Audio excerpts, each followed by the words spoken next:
Hello best friend! For today's vlog, gagawa tayo ng kasaba cake. So here's the ingredients. Frozen grated kasaba ang ginamit ko na nabili sa Asian store. Lahat po ng ingredients ay nasa description box na. Siya nga pala best friend, it's my own version ng kasaba cake. First, we're going to put 1 cup of coconut milk.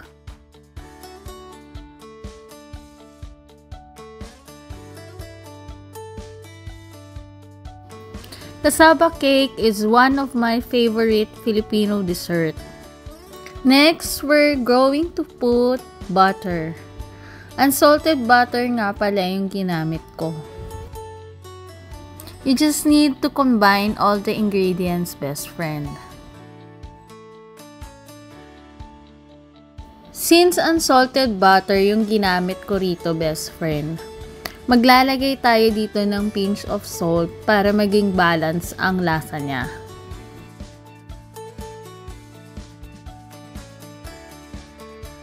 Sa pagluluto, best friend, trial and error yan. Marami kang recipe na makikita, pero syempre, gagawa ka ng sarili mong version.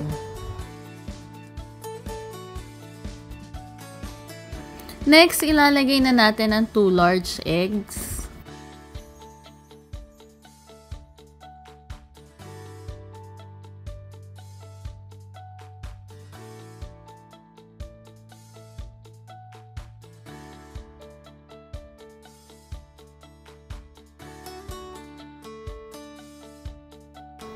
One can of condensed milk yung ginamit ko dito, best friend, instead of sugar.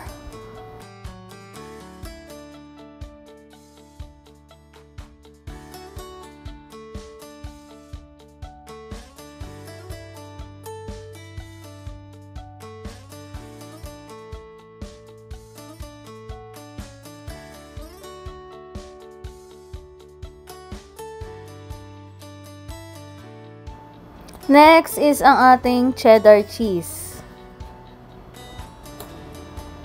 Half cup of cheddar cheese nga pala yung nilagay ko dyan. And then, combine all the ingredients. Tapos, bibake natin siya mamaya.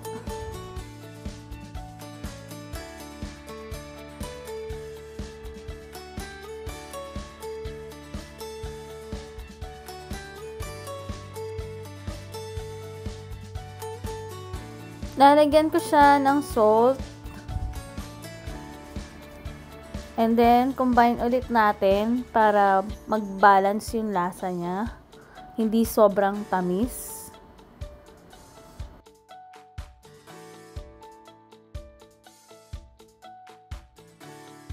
Next step, ilalagay na natin siya sa ating baking dish.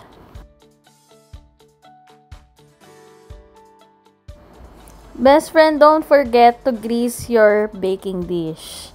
Yun ang isa kong nakalimutang gawin.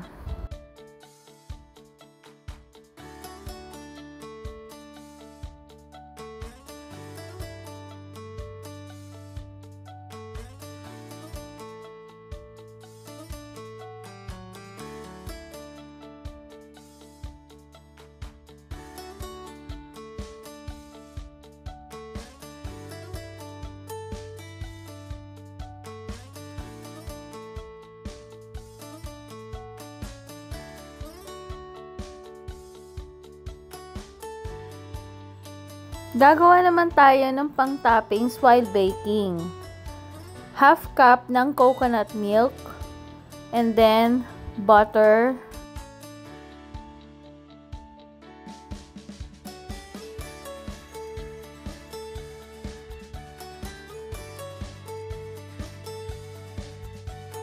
mag-a-add tayo ng half cup of condensed milk.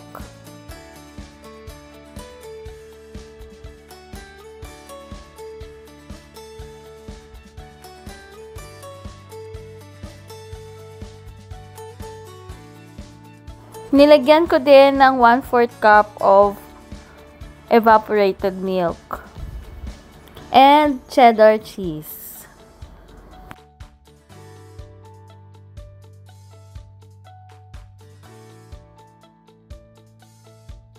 Next, medium heat lang yung nilagay ko. And then, combine all the ingredients. Hayaan lang natin siyang kumulo.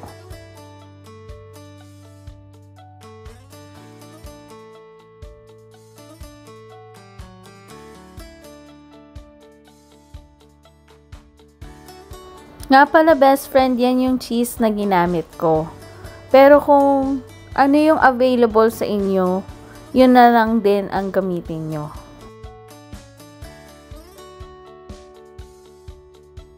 So, ayan, boiling na siya. Ito ang ipang toppings natin mamaya, habang iniintay yung ating binibake na cassava cake.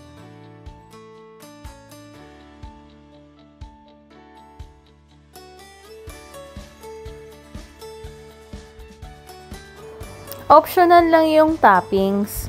Pero since own version ko nga to,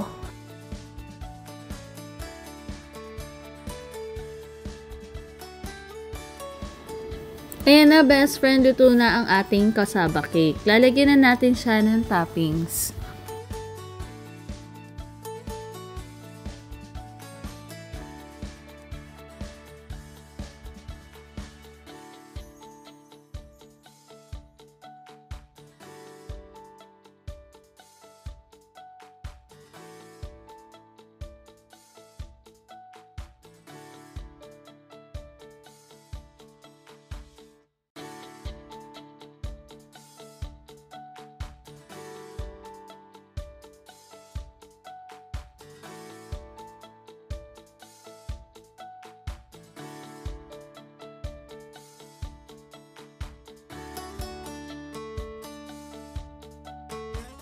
Once tapos na natin ilagay ang ating toppings, ibubroil naman natin siya for 10 minutes.